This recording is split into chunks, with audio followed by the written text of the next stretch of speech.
ও সন্তান বিদেশ থাকো, তোমার বিপদে পশু পাখি জানার আগেও তোমার মায়ে জেনে ফেলে আমার সন্তানটা বিদেশের দেশে বড় কষ্টে আছে।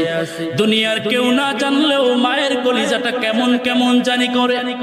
বাবা ডাক দিয়ে বলো, বিবি খানা খাও। বলে আমার কেমন জানি লাগতেছে, সন্তান বিদেশের দেশে, মনে হয় বিপদে পড়ছে।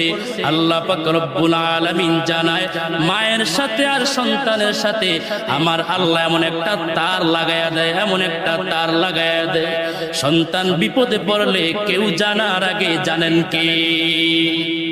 এ মুসলমান ইমানদার, শেষ পর্যন্ত বাইজিদের মা খুশি হইয়া বুকের মধ্যে বাইজিদকে আনজা করে এভাবে মোহাব্বত করে করে আল্লাহ পাকের কাছে দুহাত তুলে বললেন, আল্লাহ আমার সন্তানকে আপনি কবুল করে নেন। আজও পর্যন্ত বাইজিদের নাম সবাই জানে কি জানে না?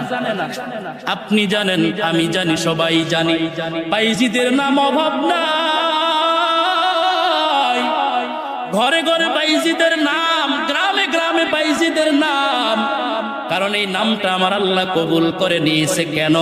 একমাত্র মায়ের খেদমতের কারণে। আল্লাহু আকবার। এ সন্তান, আজকে শাশুড়িকে খুশি করো। শ্বশুর বাড়িতে তুমি আপেল নিয়ে যাও, কমলা নিয়ে যাও, তাল বেল বেদানা নিয়ে যাও, কোনো অসুবিধা নাই। তোমার একজন দুঃখিনী মা দুনিয়াতে আছে, তোমার মার একটা মশারি নাই, তোমার মার ঘরের মধ্যে তরকারি নাই। তুমি শাশুড়ির বাড়িতে, শ্বশুর বাড়িতে বস্তায় বস্তায় টাকা নিয়ে যাও, অর্থ নিয়ে যাও, ফল নিয়ে যাও, বাজার নিয়ে যাও। এই খবরটা যদি মায়ের কলিজার মধ্যে নাও যায়, মায়ের মনে কষ্ট আসে কি আসে না? বলে, সন্তান তোরে 10 মাস 10 দিন পাললাম আমি মা, আমি এমন কষ্ট করছি সন্তান। তুই যখন গর্ভে ছিলি, গভীর রাত্রে তোর পায়ের ধাক্কায়, তোর হাতের আঘাতে আমার মার ঘুম ভেঙে গেছে। তোর বাবা ঘুমাইছে কিন্তু আমি মা ঘুমাইতে পারি না।